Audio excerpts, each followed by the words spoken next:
YouTube family, what's good, what's good? Let's talk for a little bit. So, I'm driving and I'm thinking and I'm driving. And one thing I realized was I used to fly a lot, right? I used to fly a whole lot while I was in the military. And a lot of my duty meant that I had to immediately after takeoff, while we were level, I would have to check the condition of the airplane. I would have to check to see what the integrity of the airplane was, right?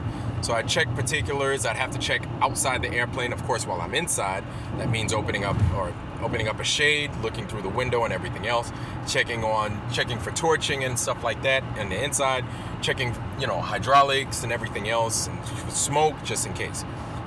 And so, ooh, look at that.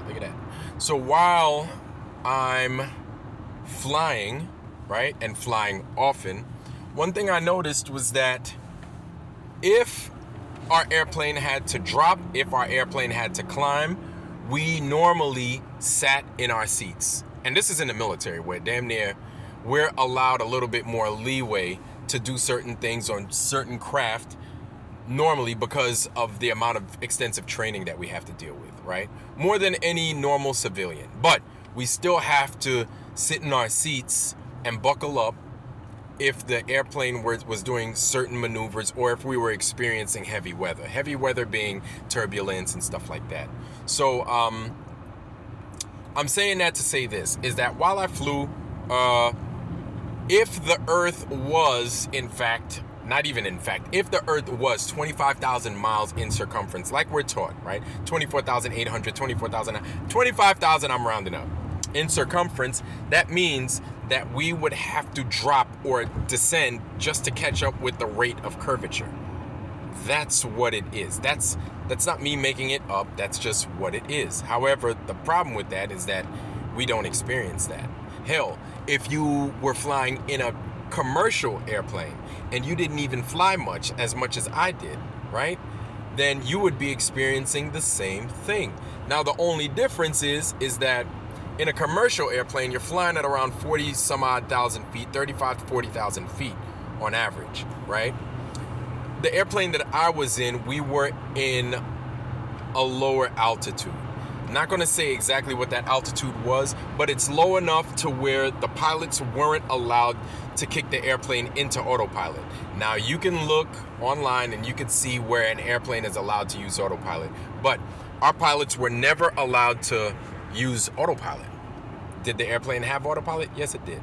But were they allowed to use it? No, they weren't. So our airplane would travel anywhere between 225 to 250 knots on average. We could kick it up to 300 knots if we wanted to, but it didn't make a difference. For what we were doing and what we were looking for, 250, that's where we kept it at, usually, right? And while we're flying at that speed, which is, I'd say it's pretty fast, right? It's faster than I could walk or run, or I could drive. That means we would have to adhere to a particular amount of curvature per whatever we were flying, right? 250 knots. We would have to drop the airplane, which we never did. We just never did, right? And that's the truth. Whether you want to hear it or not, that is the truth. We were allowed to get up and roam about the cabin. We would go to the cabin. We'd go to the back of the airplane to where the galley was, right? We had a microwave back there. We had a little Hot Pockets heater back there, all kinds of stuff. And then we could go into the flight station and make recommendations as well. So we got to travel about the aircraft. And we never, unless there was, like I said, if there was heavy weather or we hit a crazy pocket, a lot of times our navigator would let us know that, hey, we're getting weather or we're going to have weather. The flight station would let us know, set a condition for the airplane, and we'd take appropriate action. We'd strap in, we'd buckle up. A lot of times we could put our helmets on as well, or we would have to put our helmets on as a safety measure. Now, why am I saying this? Because it's true. It is the truth. Our experiences, this is the truth. We had certain safety measures we had to take. This is the truth. Unlike, Don Pettit, Don Pettit, guy didn't have any idea what he would have to do if the Puka on his ISS, if that experienced a leak. To him, you just had a leak, right? To me, if certain things happen, I sprung into action, and these are safety measures, right? That are written down in stone, or rather on paper, and we knew what to do. Now, these are things that are factual, based off of an environmental issue. If we had experienced it, we knew what to do in order to make sure that the aircraft got home in one piece and we ourselves got home in one piece. Now, these, of course, them being true, and I keep saying true, because we are living in a world full of lies. What am I talking about? That this globe Earth being such a profound lie that you have people out there that will continue this narrative of the Earth being a ball, being a globe, right? But we have to look at the type of people that are continuing this narrative. Now, we have people that are under fire. I'm not going to say any names, but it rhymes with Blom Blanks, right? And he made a movie called Apollo 13. I'm not going to say anything else with this person's name, but this person or these people could be under fire for being Pedialytes. Pedialyte being a drink that you drink, or you could take an IV, put it in your arm after a heavy night of consuming alcohol. So when I say Pedialyte, I'm not talking about this drink, right? I'm talking about a particular lifestyle that bad people live, and they harm other people, right? Young people in particular, and they ruin their lives. And so these Pedialytes are not only evil, but they tend to be liars themselves. And so a lot of these Pedialytes, in the likeness of Blom Blanks, that was in Apollo 13, I'm not going to say his name fully, but he's under fire for living this particular type of lifestyle. So much so, he had to get Greek citizenship. If you don't believe me, look this up, right? He will continue this lie so much that he's probably become an honorary member of NASA, for NASA. And he's a proponent of the moon landings, which we all know is a lie.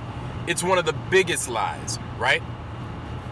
And to him, the Earth, no, hell no, it better not be flat.